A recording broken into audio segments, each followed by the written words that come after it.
Hello, I'm Terrence McNally, and welcome to Freeform, a world that just might work. I'll be speaking today with Hector Tobar.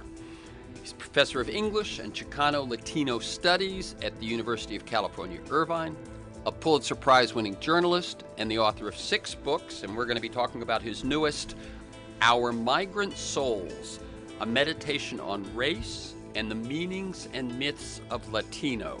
And you can learn more at HECTOR.com. That's HECTOR, TOBAR, all one word, HECTOR.com. On Freeform, we explore the lives and the work and the ideas of individuals that I suspect have pieces of the puzzle of a world that just might work. We look at politics, economics, environment, science, health, culture, all based on the fact that I believe we can do better, and I want to find out how. The show streams weekly on the Progressive Voices Network on TuneIn.com, and podcasts are available anytime, anywhere on Apple Podcasts, Spotify, Google Podcasts, most major podcast sites, and at my site, terrencemcnally.net, TERRENCEMCNALLY, all one word, terrencemcnally.net. I've been looking forward to this conversation ever since I opened the book, Our Migrant Souls. In it, today's guest shares his stories, those of his family, those of some of his students at UC Irvine, and those of folks he met during a 9,000-mile road trip across the United States. There are experts cited, but not too many. This is a book that examines race, culture, politics, history, but it is one that arises out of the lived experiences and memories of regular folk. And I think that's what grabbed me. Hector was talking to me about people he knew, about people he was related to, about people he'd met. And it made me recall and consider some of my own experiences around race and specifically Latino culture. In keeping with the book's approach of building a big picture and approaching big questions through individual stories, let me share a few snapshots to give both the listener and my guest a sense of my experiences. I won't take time here to analyze, justify, or excuse any of them. I was born in New Bedford, Massachusetts, a kind of a gray working class town. I only lived there for my first 4 years, but I think in that time I probably saw no Latinos, no black people, etc. When I was 4 or 5, we moved to San Antonio, Texas. Big change, and it turned out that during this time my mother was pregnant with one of my younger brothers, and her OBGYN's office was right near the Alamo, and this was right at the time that Davy Crockett was on Walt Disney, and so I would get to visit the Alamo on occasion. And it was this magnificent, huge place that, of course, symbolizes a kind of a battle that's ugly in all its particulars. But one thing that struck me was there is a moment in Hector's book when he goes back to a house that his one of his relatives used to work in, a house in Beverly Hills that he remembered as a mansion.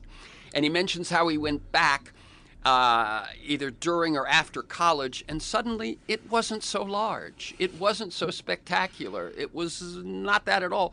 And I had a similar experience with the Alamo. The Alamo was a huge thing when I was 5 or 6 years old. And when I went back as an adult, it's really quite a small mission. We moved to Miami from San Antonio. I sort of consider Miami, a Latin American city that happens to be in the United States. I remember my favorite teacher. I went to Catholic school. My favorite teacher was Mrs. Oz Piazzo, who was an immigrant from Cuba. And for the 5 years that I lived in Miami, there definitely was a sense, even then, we're talking the mid-'60s, of the enormous influence of Latino culture on that city. We then moved to Jacksonville, and I lived in Jacksonville and Cocoa, Florida for the rest of my life before college. And both of the high schools I went to were integrated while I was attending them. In other words, both of the cities that we're talking mid-'60s, were segregated and the high schools integrated in both cases by bringing in 8 model young African-American children into, a student body of, in one class, about 1,500, and the other about 2,500. Wow. When I went to college, I went to Harvard in the late 60s. There I began to get much more of a sense of mixes. But if anyone knows the story of Boston in the late 60s, Boston had a reputation, well-deserved, I think, of being the most racist city in the North, and fights about busing and so on were a big part of what was going on in that environment. I may have been more focused on, the Vietnam War and things like that, but in Boston, race was a big issue. If I skip forward to a couple of adult experiences, I was an actor and in the entertainment industry for a while, and one of my early jobs while I was struggling to do those things was to sell encyclopedias door to door. My mentor, and I can't remember her name now, but she was a fabulous salesman. She took me into the neighborhoods where she was successful. Well, the neighborhoods where she was successful were Filipino neighborhoods. She was Filipino. This was in what is known as Koreatown, but there were sections of it that were definitely Filipino. And she would go in and she'd tell them how the thing they needed for their kids to break through was to buy these encyclopedias on the installment plan and so on. Once she put me on my own, I couldn't do it. I felt like they can't afford these books. And what meant one thing to her meant something very different to me, and I was out of this encyclopedia sales business quite quickly. As I ended up getting into the acting business, I ended up with a job that when I look back on it now, as I was reading your book, Hector, I thought, this was weird. I do not speak Spanish, and I do not drink. But through a series of auditions, I was cast as the spokesperson, the television image of Bacardi rum in Mexico. And for 5 years, I would go down for a week or so. We'd shoot 4 or 5 commercials. They'd run every day on Mexican television. It's the most recognized you are right. This is the weirdest thing. It's the most recognized I've ever been in my life. Everyone knew me. They'd say the slogans to me, and then I would have to say, no habla español en poquito, little things like that. And the thing that I remember now was say 2 things about it. One, being Irish and French, I somehow, to the Bacardi ad agency, looked like what a upper-class, world-traveling Mexican should look like. Not only that, I always had a beautiful woman on my arm. Oh, the campaign was that I would go into a bar in different cities around the world. So they'd shoot some stock footage and then a set. And wherever I went, they knew me. Senor Gomez, otra vez en Nueva York. This was my commercials were so popular that a parody of one of my commercials became a commercial for the Mexican National Lottery with Hector Suarez, one of the nation's top comedians, playing me. As I say, I had a beautiful woman on my arm whenever I walked into these bars, and it wasn't until about the 6th commercial that she had dark hair. Wow. That just gives you a sense. And now if we just fast forward to today, my stepson grew up in L.A. He decided to spend a semester of his college career. He was at Oberlin in Buenos Aires. Last year, he did a Fulbright Fellowship in Mexico City, and he is now doing a PhD at Harvard in architectural history, and his focus is on Latin American architectural history. So it's a crazy sort of kaleidoscope there, but that's some of my experiences. Now, let me tell you a little bit about Hector, and then we'll jump into this conversation. Hector Tobar is professor of English and Chicano-Latino Studies at the University of California, Irvine, a Pulitzer Prize-winning journalist and the author of 6 books, including the newest, published in 15 languages. including the critically acclaimed bestseller Deep Down Dark, The Untold Stories of 33 Men Buried in a Chilean Mine and the Miracle That Set Them Free, which was adapted into the film The 33, starring Antonio Banderas. Hector was a columnist for the Los Angeles Times. He was its bureau chief in Buenos Aires and Mexico City. And he's written for The New Yorker, The New York Times Magazine, Harper's, National Geographic. His latest book, and the one we're talking about today, is Our Migrant Souls, a meditation on race and the meanings and myths of Latino. Welcome, Hector Tobar, to Freeform, a world that just might work. Thank you so much, Terrence, and thank you for sharing that incredible story of your own journey through Latinidad with so many twists and turns that nobody could have made up. Not even a novelist as good as I am could have made that up. Thank you. Yeah, you know, as I say, as I was reading the book, these things would kind of come back to me. You know, I'd forgotten about the encyclopedia sales until, you know, as you're in the book sitting in some of these living rooms, I suddenly saw myself sitting in those living rooms. Let me tell people, by the way, we're recording this conversation Thursday, April 27th. Now, I like listeners to get a feel for the people behind the working ideas we talk about. And it turns out that your book really does talk about you in the context of all of this else. But can you tell us a bit about how you see your path to the work you do today? And feel free to go way back. You can mention mentors, turning points, detours, that sort of thing. Well, you know, I'm an LA kid, born and raised in East Hollywood, California. You know, also grew up with Filipino kids completely. Oh, sure. Yeah. My parents are immigrants from Guatemala. They arrived in the 1960s with me traveling in my mother's belly. Mm-hmm. So I was what, you know, some detractors of immigration call an anchor baby. Right. My parents later became United States citizens. That really wasn't their plan. My father's plan was, like so many immigrants, to earn a little bit of money and return home and build a house and, you know, get his family started. But we ended up making our lives in the United States. My father always loved books, had novels by Guatemalan authors, especially Miguel Ángel Asturias, who had just won the Nobel Prize for Literature.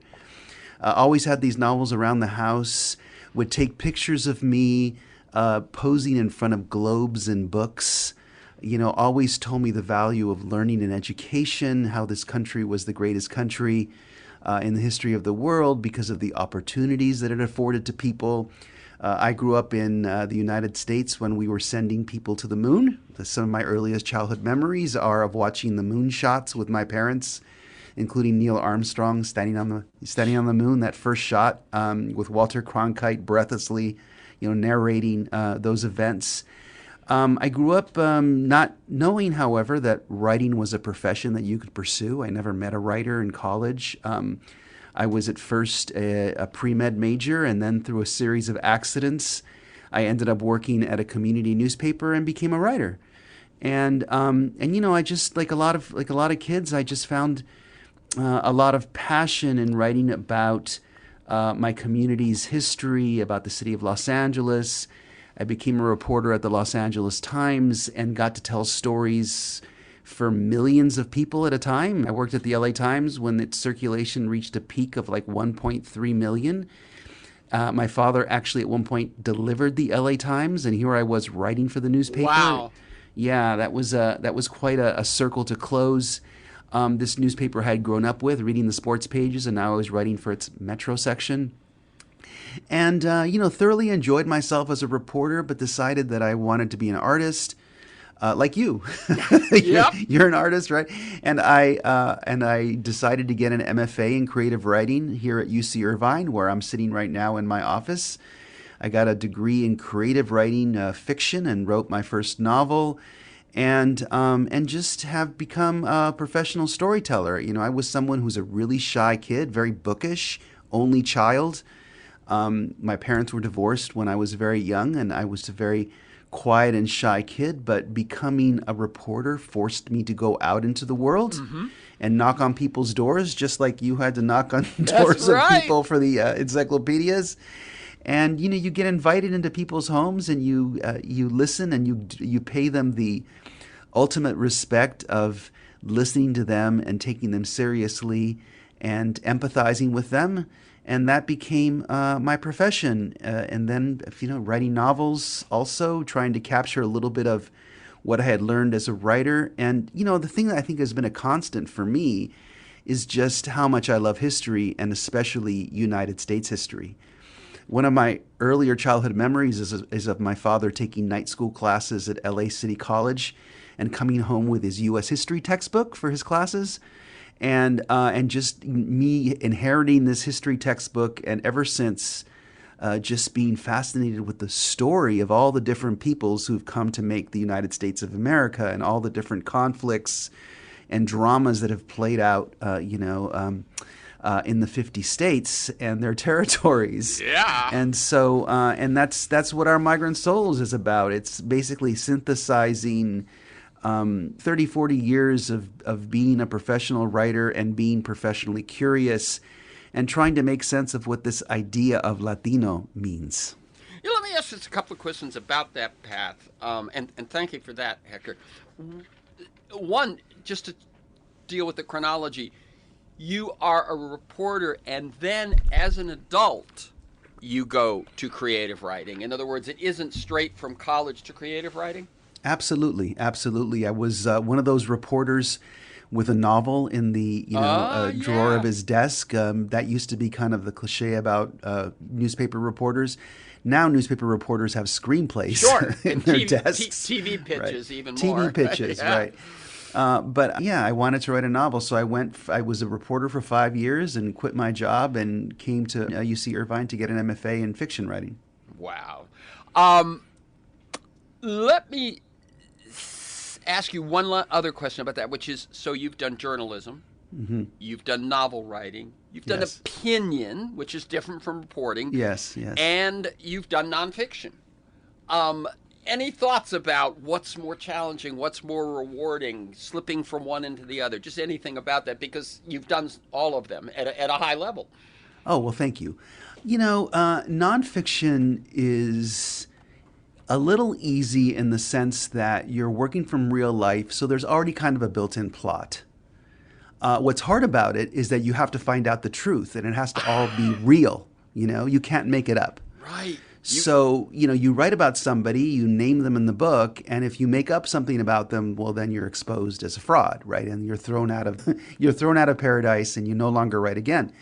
Because that's the pact that you make with the reader when you write nonfiction, is that it's all, to the best of your knowledge, true. Right. You can't add a twist. You can't. Right. Exactly. You can't do that third act thing. Right. Yeah. Although, people have done. Truman Capote famously made a few little twists and turns in Cold Blood. But you're not supposed to do that. And so that's the challenge of nonfiction, is going out and finding the facts and getting people to tell you stories and getting them to open up with you. As with these 33 trapped Chilean miners who I interviewed for that book, Deep Down Dark. Fiction is wonderful because it's about voice. It's about expressing your vision of the world, and there are absolutely no limits. But fiction can also be really hard. You're putting yourself out there. It's not always clear exactly what's going to hit with the readers. So you're kind of trying to get a sense of what people might be interested in hearing from you. Writing opinions, for me, that was always the hardest thing. Interesting. Being a columnist, because when I was a kid, my parents were divorced over and over again, so I don't like seeing people argue. And in any conflict, I'm the peacemaker. Yeah. I see everybody's points of view. And so to me, being a columnist at the very beginning, especially with the LA Times, was really difficult. I got better at it. I sort of found my groove when I started writing for the New York Times op-ed pieces. And this book is essentially a mixture of all those. It's a mixture of storytelling, of creating these scenes, and also a mixture of reflecting and being this critic who tries to make sense for the reader of all of this crazy history, these crazy ideas about race and ethnicity. Right. While in my intro, I really emphasized the personal story, the personal experience, you actually do take on a lot to say about your observations about the construct of race and so on. this is going to be a long question, but bear with me. Our Migrant Souls is not a big book.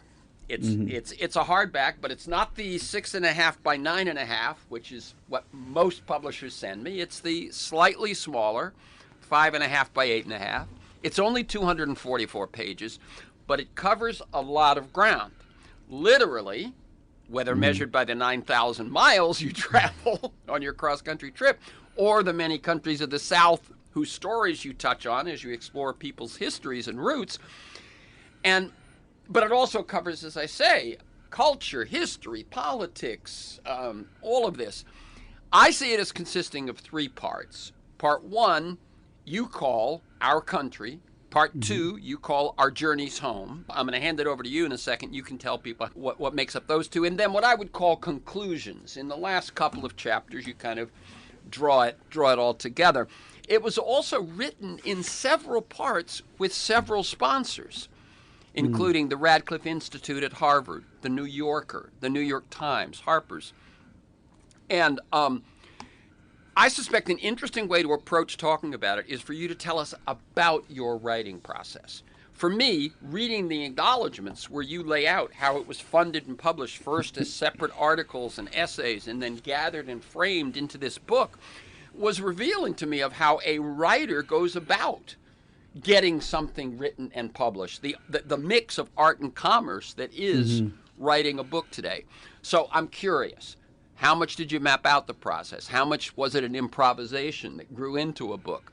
And so let me give you the floor and take your time. How did this book happen? How did the various sections emerge and come together? And I don't just mean the logistics of it, but also the meanings of it and what you felt you were ready to take on and that sort of thing, and how the ideas and questions evolved. Wow, what a wonderful question. I think every writer imagines themselves being asked that question. You know, I started with what happens every day that I teach here at UC Irvine, which is I go out and I talk to students who are usually in their early 20s about a topic related to Latino history or the history of race in this country, and realizing that there wasn't anything that really spoke about how complicated the idea of Latino is. And also after reading James Baldwin's incredible book, The Fire Next Time, for the first time in my 50s, you know, a book that was written in the 1960s that I should have read, 30 or 40 years ago, reading it for the first time when I decided to assign this to my students. And also watching Raoul Peck's really wonderful documentary, I Am Not Your Negro, which is essentially a long James Baldwin essay. It's a sort of pastiche of many of his essays. And wanting to write something like that about what it's like to grow up being called Latino or Mexican or Salvadoran or being, an immigrant in this time when there's so much invective directed at immigrants, so much hatred and so many images of chaos and dysfunction that surround immigrant life in the popular media. Those are the images that we have of immigrant people, and wanting to write something about that, something Baldwin-esque. And so I wrote a proposal to the Radcliffe Institute, and I got a year-long fellowship, so I was able to attend Harvard. It ended up being virtual because it happened during the pandemic.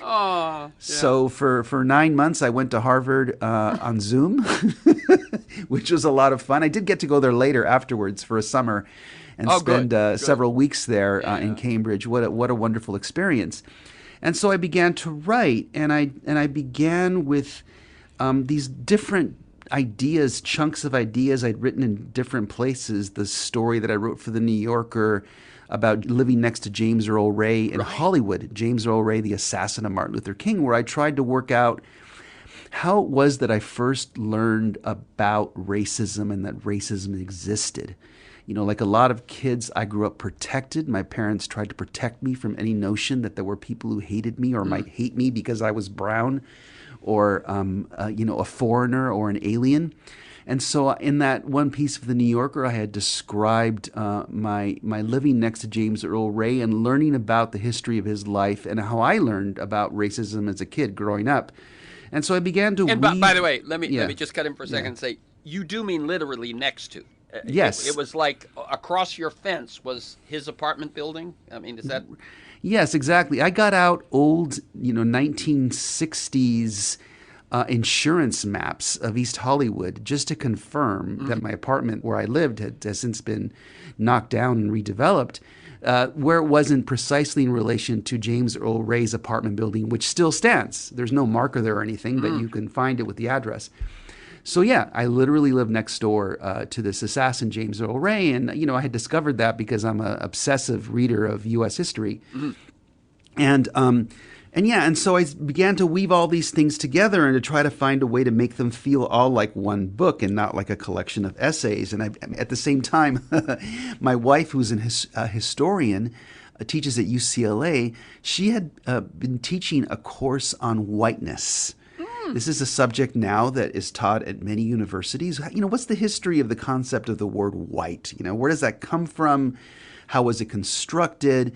And she introduced me to some great authors, and that was just so thought-provoking because you learn, several things. First of all, that, white and black are basically stories. I mean, there is really no biological basis for the idea that there are different races in the human species.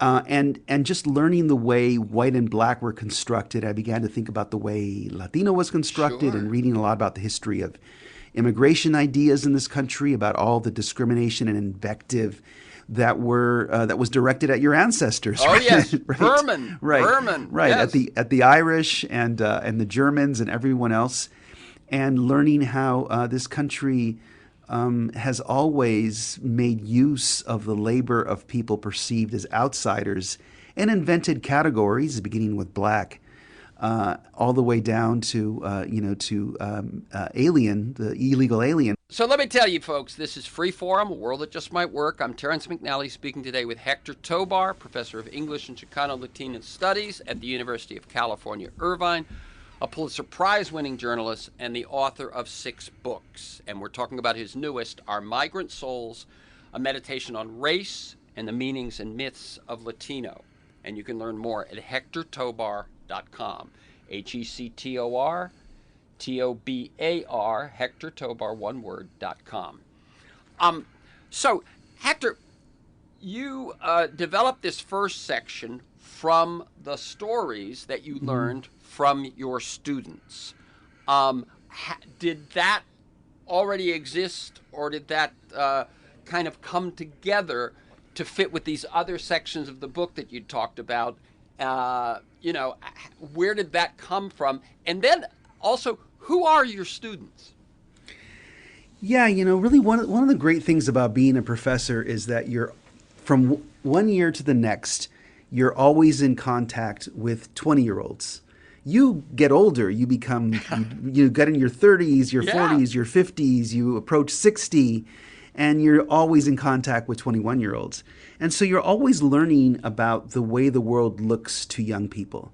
And so I'm writing this book. I'm writing it for my young students to understand American history. At the same time, they're telling me stories about their communities and about themselves.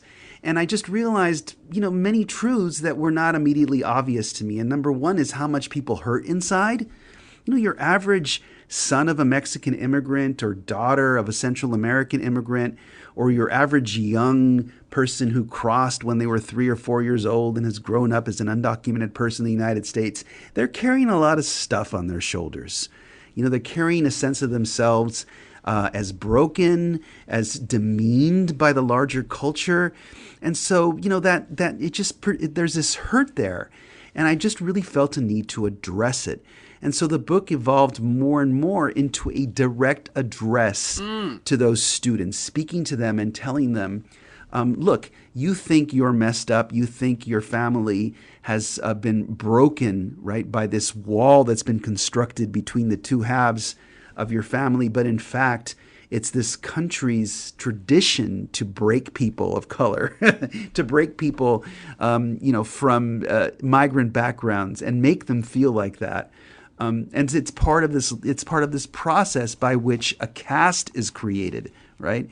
And so, as I say in the book, this brokenness that we feel, this wall that exists in our family lives, is part of the emotional foundation of this caste that we belong to, this caste of service people, right?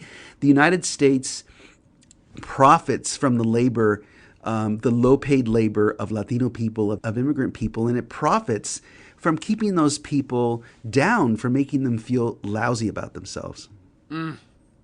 Wow. And the students that you teach at UC Irvine, what percentage are Latino? What percentage are Asian, white? How does that work? Because we hear the voices of your Latino students, but I'm assuming the class involves others as well. Oh, absolutely. You know, this is an incredibly diverse campus. It is actually almost 50% Asian. Asians are the largest racial group in this campus, followed by Latinos, and then a smattering of white and black people, and other groups. But, you know, almost everybody has some connection, 1 or 2 degrees of separation from the Latino experience. And so I have lots of Asian students who grew up in Orange County neighborhoods alongside Mexican people and Mexican families, and describe their encounters with Mexican fast food, right? And that kind of thing. You know, there's a lot of interracial dating that takes place. So I've read many stories of young Asian women describing how their fathers reacted when they brought home a Salvadoran guy or a Mexican guy, or of young Latina women describing what it's like when they bring home their black boyfriend, or when they bring back a girlfriend, when a woman brings back a girlfriend. A lot of coming out stories. Yeah. So all of these stories are about these adventures with Latino identity and people's perceptions of what it looks like, what it should look like, what dangers and what exotic twists and turns it can present to them. Let me ask you one quick question, because when you mentioned interracial dating, it reminded me that the place that I see our interracial future as much as any, you see it in the classroom, is on television commercials. When we see young people in a television commercial, and this goes back at least 5 years, maybe 10, they are almost always, now they're not always a couple, but often they are. Yes. The interracial nature, you will see someone, you know, this palette of colors, and okay, that one looks sort of Asian, that one looks Latino, that's black, right. That's white. Any thoughts about that? It just seems like they know they're not doing that to advance, you know, a certain idea of what society should. They're doing it because that's what the money says. Right. That's where the customers are. Right. No, you can see definitely. It depends also on what the product is. You know, you open up, you go on an airplane and you open up, well, when they used to have magazines on the airplanes, when you open up any kind of luxury publication, Vanity Fair or whatnot, you'll see lots of images of white and black people, and Asian people especially. But you won't see that many Latino people, because Latino people are mostly in the sort of more down market advertising. So if you watch a baseball game or you turn on a football game, you'll see more, more Latino people. But yes, I'm absolutely, as someone who remembers the way the United States used to be, like you do, right? Yeah. To see same-sex couples occasionally in advertising, lots of black and white couples together. I mean, that was a taboo up until like about maybe 10 or 15 years ago. Yeah. You know, and to see that's the way that's changed. I am still very often, I watch a lot of sports, Same here. A lot of television, disappointed that I don't see more brown-skinned Latino people, dark-skinned Latino people.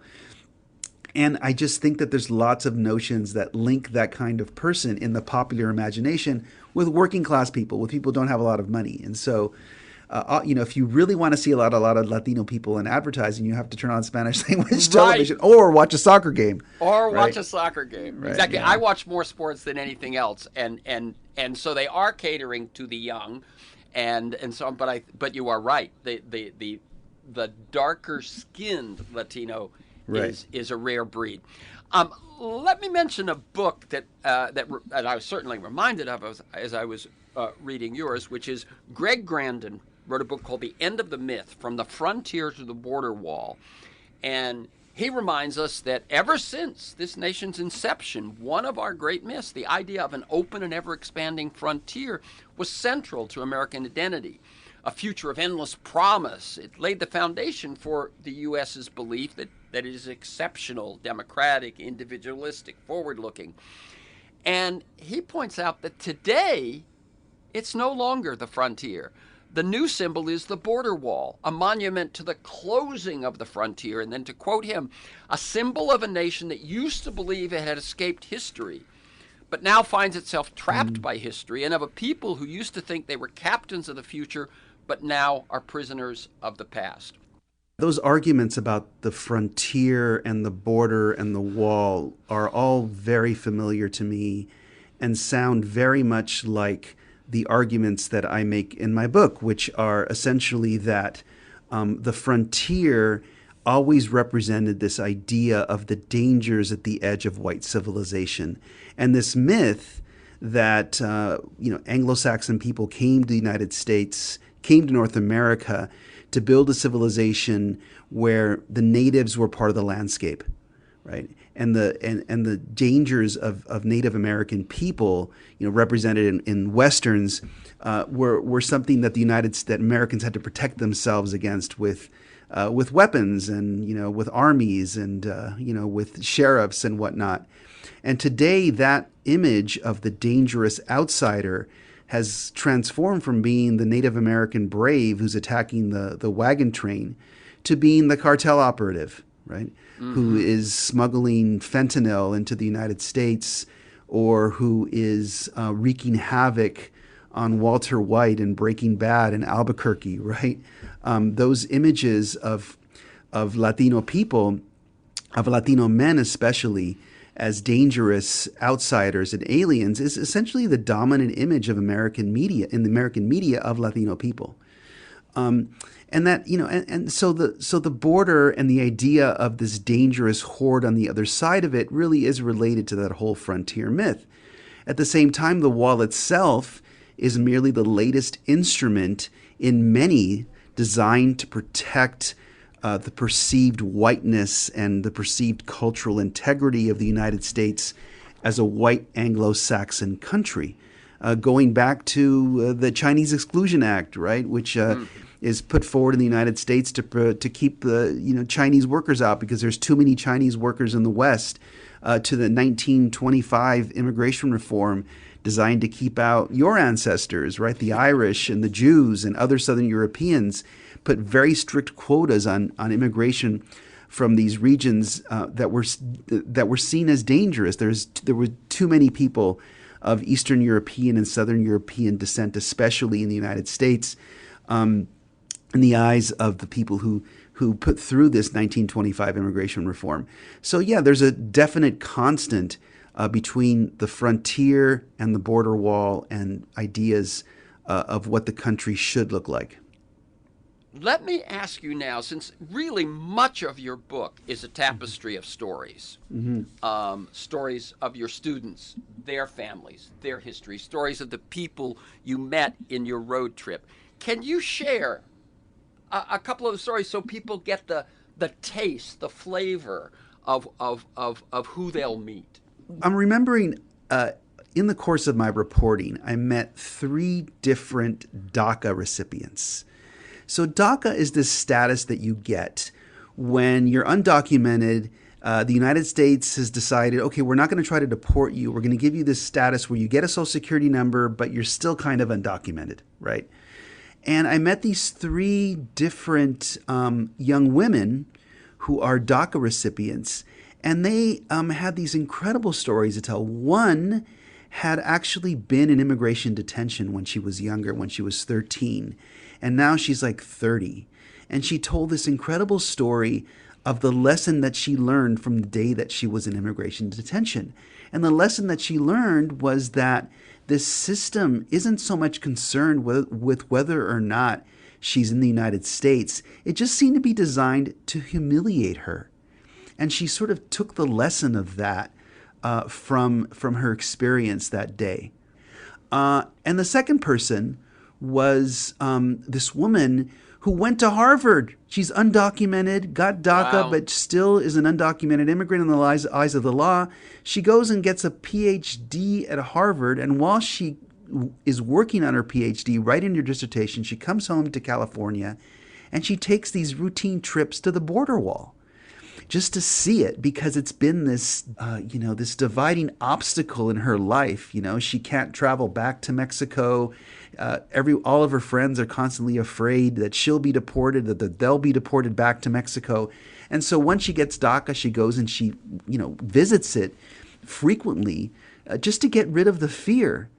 And I just thought that was such a powerful thing that she would do.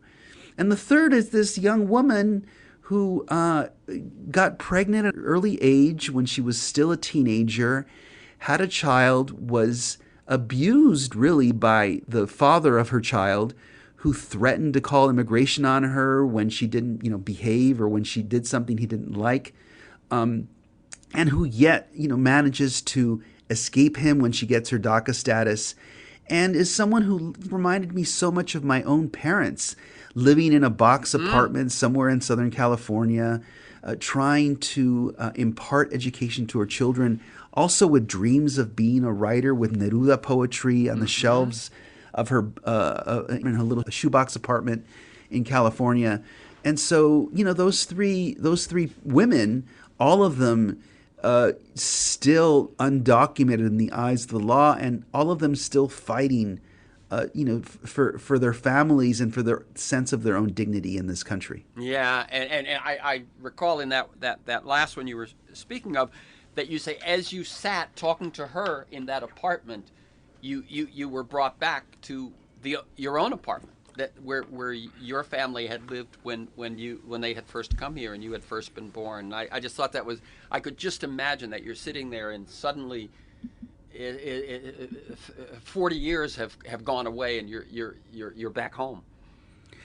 Yeah, that's one of the most that was the way I decided to sort of close the book, was with this sense of a constant in American history, the constant of migrants arriving, beginning new lives, the humility of the immigrant experience, and that humility being a source of our strength. Yeah. Have you seen any? I've only seen one episode. I just wanted to touch on this. Have you seen any of John Leguizamo Does America? Everyone tells me to see that. I've never seen it. Okay. Well, it's just started. I mean, really. I see. Okay, I'm thinking of his Broadway show. You're thinking of his Broadway show. Yeah. He has a new series of 7 or 8 episodes. But I mean, I was so reminded because I had just watched the first one about this past week, in which he goes to Washington, New York, L.A., Chicago, Miami, and maybe 1 or 2 other cities, and deals with what it is to be Latino in those cities and on. So I quite recommend it. I will share one funny thing about his Broadway show, Latin History for Morons. Hector, he does it at the Amundsen, right? Yes, It right. is. I say, how can you do a one-man show at the Amundsen? It's what does it hold? I mean, Right. 3,000, 4,000, something like that. It's crazy. But it turns out we get tickets in the front row. And I am sitting center front row, and he needs a foil. He needs a white. Oh, right. A white. And I become the recurring butt of his jokes in that show. It's very funny. I now feel quite a bond with John Leguizamo. Well, lucky for him was an actor, so you understood the need. Yes, exactly. Now I want to go to what I called your conclusions. I'm going to read a couple of your quotes, and then I want you to take off from there. Right. One, you say race is a performance. It's a set of clothes thrust upon us, or that we don proudly, a costume pulled off the great thrift store rack called United States history. But many of us still believe that race is supposed to describe the essence of us, an indelible truth. And then you say modern racism feeds off self-interest and individualism. Prejudice is an argument that explains why some live in comfort and others do not. So one is race as perceived by the individual, and the other is race as used by the society. Talk a bit about race. Well, yeah, I think like most people in this country, I grew up with this kind of vague idea that race was actually a scientific, biologically relevant concept. And it was only in the last 10 years or so, reading just a lot of the new scholarship on race ideas, that I realized that it was just this fairy tale. I mean, essentially, these European scholars collecting skulls and measuring them and coming up with these categories like Mongoloid and Caucasian, Ethiopian, to describe the supposed different races of the world. And to me, to learn that, in fact, the DNA of a black person and a white person more often than not have more in common than the DNA of two white people. I mean, it's just like, it's such a made up concept and such a misnomer. Nobody is white. Nobody is as white as a sheet of paper, and no one is as black as the night sky. Really, we're all different shades of brown. So there's that, and then learning too, thinking about how, as a Latino person, as a brown-skinned person, a mestizo person mixed with some indigenous heritage that has been hidden from me, how people have perceived people like me. When I was younger and I, dressed in jeans and would do my yard work, people would confuse me with the gardener. I was once at a restaurant in Hollywood for brunch, and someone handed me their keys to park their car, and just this perception, which I don't really quite feel as much as I get older. Also, people in California, where I usually spend most of my time, are a little bit more sophisticated, and they can sort of pick up the clues on my social class. But still, I grew up with these ideas of race. I grew up with the way people perceive me and people who look like me. And those ideas, they're such boxes. They're so artificial. It's like a coloring book, and we don't fit in a coloring book. Everyone's story is so diverse, like the beautiful story you told us at the beginning, right? Of your own journey through different ethnic and racial identities and communities. Everybody has a story like that in one way or another. Even someone who grows up in a neighborhood, that is majority so-called white, there's all kinds of stories in a community like that. Even if you go back into the 16th and 17th century, you have, French Huguenots, and you have Germans, and you have, just people from all over the world coming together to form an identity. Yeah, this just struck me again. At one point, you talk about anti-Semitism, yes, right? And in a couple of sentences, you made clear to me something that I hadn't quite realized before, which is that the anti-Semite blames Jews for the worst of capitalism and for communism. Right. That just stunned me to realize that's the truth. And now you have anti-Semites blaming the Jews for immigration. Oh, yes. Blaming George Soros for funding the migrant caravan. And right now there's a man on trial for the shooting in Pittsburgh, blaming, this synagogue in Pittsburgh for bringing the Mexicans across the border. You're right. I'd forgotten that connection, that it isn't even just that you're anti-Semitic. It's that, oh, no, they're bringing the other. As you say, that they are the cause of, of whatever. Right. Yeah. So now as you get to your conclusions, you also say some dark things about America. And then you sort of say, so how do we deal with this? And I'm just going to read one sentence right here. To live in the United States of the first decades of the 21st century is to see everywhere the evidence of the cruel unwinding of the American project, its unsustainability. I think this when I return to Los Angeles, and you're coming back from your road trip, right, and see the tarpaulin and cardboard constructions of the growing cast of untouchables called the homeless, or in a liberal euphemism, the unhoused. Talk about that and the role that racism and Latino plays in that America. Well, like you, I grew up and have very strong memories of the middle of the 20th century. Yes. Of the shiny modernity of what it meant to be an American in the 1970s even, right? And the United States that I live in now isn't as optimistic a place as it was then. It's more tolerant in some ways, but the steam has run out of the engine, and the force that many people blame is the immigrant, right? It's the immigrant who's made the city overcrowded. It's the immigrant who's taking the jobs. It's the immigrant who's throwing the trash on the street. It's the Latino people. And so to me, I think that that a certain kind of American demagogue is spreading this idea that and Tucker Carlson was one of the most notorious of them. I mean, he literally called Latino immigrants dirty people right on the air, and still continued stayed on his job for years after that. He was allowed to say that. And so to me, I see us living in this sort of late capitalism where all of us are just so stressed out. We look at our credit ratings. The prices of housing is just constantly skyrocketing, and we're just under assault in all these different ways by this economic system that is in the long term unsustainable.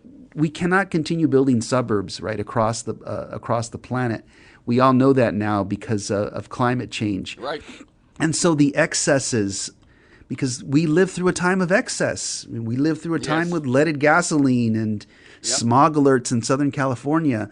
That culture of consumerism is no longer sustainable. And that's what I'm saying, that racism is a product of a consumerist, individualistic culture that turns us all into greedy spenders of money, that tries to milk all of us for all of our extra cash, and that system is just cruel and mean. And even if we wiped all the racist ideas from everybody's mind, the need to explain the haves and the have-nots, they would just make up new ideas of race, and and you can see that with the way a lot of people in American cities think about the homeless, right? The homeless are becoming a kind of race of people, in the sense that there is a thinking that that's inherently how they are.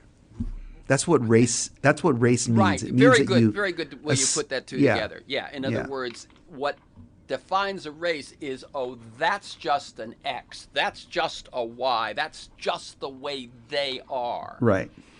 And they've done that now with the homeless. I thought that was very interesting, that it doesn't matter actually the color. They are becoming a race when you think about race almost as a synonym for scapegoat. Exactly. Yeah. So final question, Hector Tobar. What gives you hope?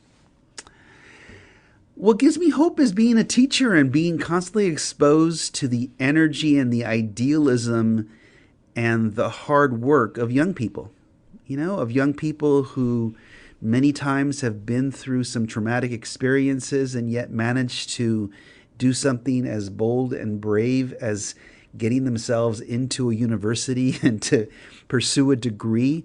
That really, truly gives me hope. Having been a parent and having raised 3 kids, and knowing that even a fool like me can raise, a bumbling, often detached, a clueless parent like me can still raise 3 good kids who are creative and hardworking. That also gives me hope. And I see lots of other people who've done it, It just, I think one of the coolest things about the United States of America is that we are a diverse place, and there are a lot of open-minded people in this country. We're constantly testing each other. Like, hey, how about this idea of transgender? Can you deal with that? It's like always a new thing, and I believe that's part of the American character. To always try something new, see if this fits, and of course, there's always pushback. But we always manage to sort of stay together as a family. A lot of people are talking about, the country being permanently divided and civil war and all this other stuff. But most families bicker with each other. There's always bickering in a family. And what makes a family is when you come back together and decide, what?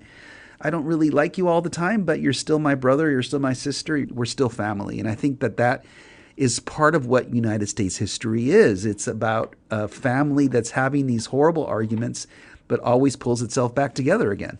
Wow, that's the family writ large. I will finish with, I'm going to quote a quote of yours that came to me as you were just speaking now. Inequality, I think, is a great deal of the challenge from which the other challenges come. But we got inequality of political power, we get inequality of wealth, we get inequality of opportunity. And you say, this is quoting you, today many of us create our own personal utopias with an intimate performance of power and freedom staged for a small audience, the people we love.